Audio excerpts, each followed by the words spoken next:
folks, so today I wanted to look at photometry on Fujifilm cameras. It's sometimes called metering on all of the cameras, but Fuji have a unique name.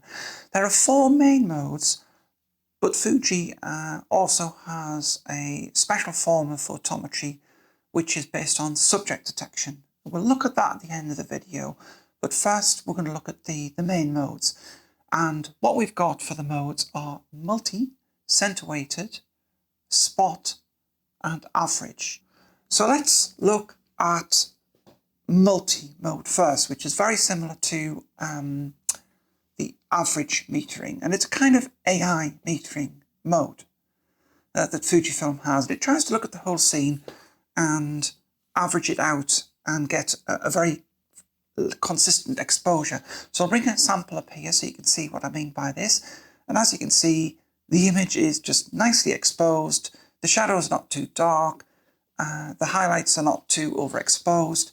And unless the scene is very challenging, say you're shooting into the sun, the camera will generally do a very good job of balancing the exposure for you. And you can see the histogram is pretty much, the histogram should be pretty much right in the middle.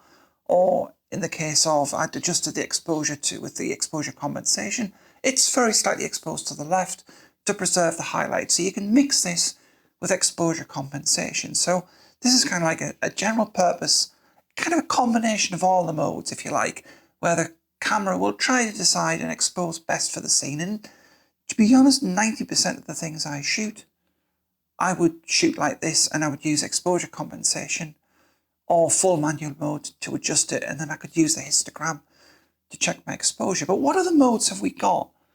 Well, you've got center weighted. Now, center weighted will tend to favour the center of the scene, and for older cameras especially that may not have subject detection, remember we're coming on to that later, so it's a unique mode, this would favour exposing for the subject that you're photographing. So say you're photographing a car, or you wanted to focus on a particular subject in your scene. So you notice how they've got an example here where the same scene, if I wanted to photograph the tree in the shadow, you notice how it's brightening up the whole scene, and we've got overexposed areas. All of a sudden the zebras are coming on. And that's because the camera is looking at the centre of the scene, and it's using that, it's ignoring what's around the edge of the scene in order to get the exposure. And we're going to expose correctly for the shadows, but overall for a scene like this, that will be incorrect, because for a landscape, we kind of want the scene to work, and that kind of balances up with what you would use that for. Generally, you wouldn't use this for landscapes because you don't have the control over it. This is more for taking a picture of something that's in the middle of the scene. Say, for example, you were taking a picture of a house in a landscape where you want to focus on a subject in the landscape, and it's center weighted, it's in the middle. I tend not to use this mode much, and I don't think many people would. It's a mode that's more for older cameras. Now, next we've got spot metering. Now, this is an interesting one, because I'm just going to bring up a menu option here on Fuji cameras, and this tends to be the same of most cameras, is that spot metering is very much like center weighted, except it focuses very much in on the autofocus point and it follows it round. And that's the uniqueness of it. We're not going to just have a center weighted. We can move the autofocus point around the screen. So again, if we bring up an example here, you can see that I'm following the autofocus point around the screen. But how do you do that? Because it's not necessarily turned on by default. So I just look at my notes here. We've got to turn on interlock spot AE focus area to on. And I'll just bring that up as the menu option so you can see where it is. Now, it may vary on different cameras, but essentially what this is going to do, this mode, is it turns on the ability for you to go, oh, I want to focus on the sky in this landscape, but I really want to expose the sky correctly and underexpose the rest of the scene. You know, this could be if you really, really want to focus in on an area, you might be focus stacking or something, and you want very precise control over the area you want to expose correctly. And you can see from when I brought the examples up, which I'll bring them up again, that when I move the cursor around, the scene exposure changes quite radically depending on whether I'm on a dark portion and the camera's exposing there, or whether I go to a very bright portion like the sky and the camera exposes for that. So you can see spot, again, wouldn't be used all the time, but it's a very specific mode where you've got a lot of control over the exposure without actually just using the camera's shutter speed or changing the exposure compensation dial. It's another tool in your arsenal to very quickly tell the camera how to set the ISO and how to expose, because most people, once they get to use cameras and they're more familiar and they progress out of auto mode, they often have the camera in full manual, but auto ISO. That's a story for another video, I think, actually. So what have we got as not the final mode, but the final of the standard modes? Well, that's average. And again, if we bring up a sample of average mode, you'll see that it's pretty much the same as multi. There's not a lot of difference between average and multi, and average is just going to try and, it's not going to try and guess what the scene is. So it's not going to try and guess that it's a portrait. It's just going to try and look at the scene as a whole and go, well, I don't want to overexpose the highlights. I don't want to underexpose the shadows. So I'm going to set the exposure as this. And again, it's ideal for general purpose photography. It may not be quite as accurate as multi, but where you want to have a more consistent result, you might want to use average, because obviously you don't want necessarily AI algorithms whirring away in the background, trying to work out exactly what you're taking a picture of.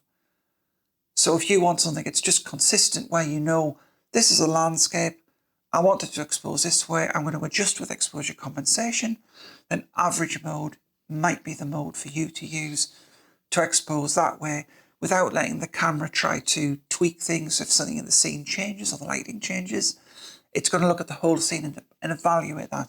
I think on other cameras it's called evaluate metering, but on Fuji it's called average.